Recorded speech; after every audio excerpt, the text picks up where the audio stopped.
What's up, everybody? Welcome to the Week in Review, your one-stop shop for everything that happened in the NEO ecosystem over the past week.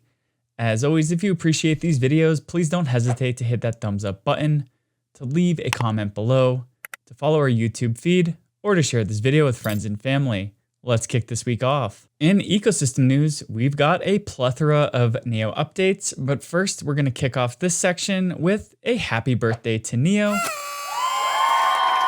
which celebrated its 9th year of MainNet operations on October 17th. NEO co-founder Eric Zhang released a Neo 4 update, noting that the contract fee whitelist is now developed and has entered testing. Whitelisted contracts will adopt a fixed rate gas model to ensure that execution costs are stable and predictable. Further, Zhang stated that Neo 4 will aim to offer a zero-fee mode where execution is free at the protocol level, a use case that could be valuable for stablecoins, payment gateways, and an identity layer. The Neo version of Neo Legacy will be permanently shutting down at the end of October. The original version of its blockchain launched in 2016 under the name of GrantShares. The Neo Legacy blockchain mainnet is shutting down in 2 phases. The testnet closed on June 1st of this year, and mainnet will follow on October 31st.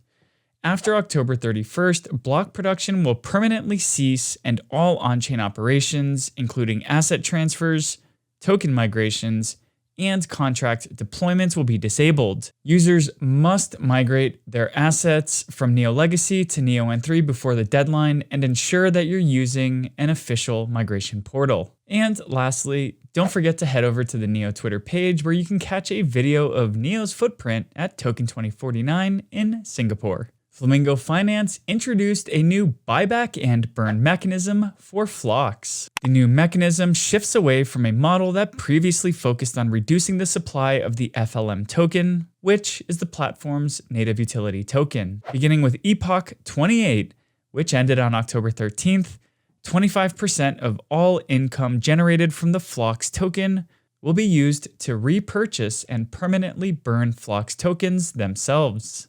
This marks a departure from the earlier model in which that same portion of income was allocated towards the burning of FLM tokens. Flamingo Finance also noted that Epoch 28 concluded and that the total payout was approximately $23,000 and that more than 114,000 FLM tokens were burned. Axe Labs opened a new RFP on behalf of Bain Labs, the core development team behind NeoX, and is inviting developers to build demo projects that showcases NeoX's MEV-resistant technology. Up to 4 projects can receive $2,000 in grants, each for dApps that demonstrate and explain the practical application of NeoX's MEV-resistant features. In other GrantShares news, GrantShares witnessed a successful approval of a GrantShares application for Read on Neo News proposal draft, which received 4 votes in favor and 2 in opposition.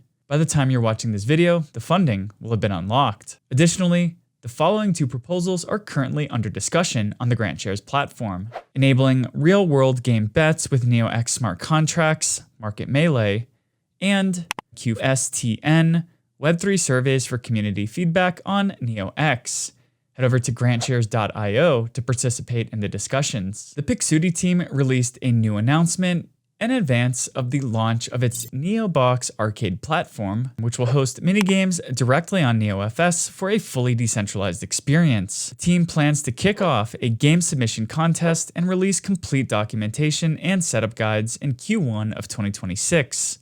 The team also emphasized that the NEOBOX token itself will launch no later than Q4 2026 once the arcade foundation is in place. The team also reaffirmed their commitment to transparency, offering verified refunds where appropriate, and ensuring early supporters remain eligible for future allocations. Neo News Today hosted Crypto Coffee and Blockchain Beer number 74 on the official Smart Economy Podcast X page, and the space was joined by representatives from Everstake, COZ, Pixudi, and Neo News Today.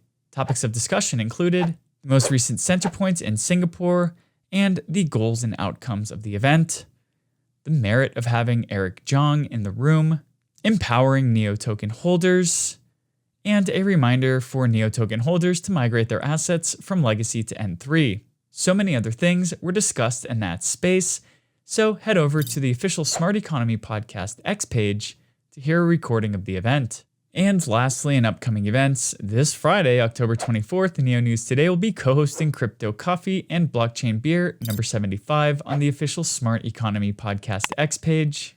And on October 28th, Meme to Earn will be hosting a community fireplace on the official Discord server, which will be followed by Flamingo Finance's Community Lagoon, which will be hosted on its official X page. Well, that just about wraps up everything that took place in the NEO ecosystem over the past week.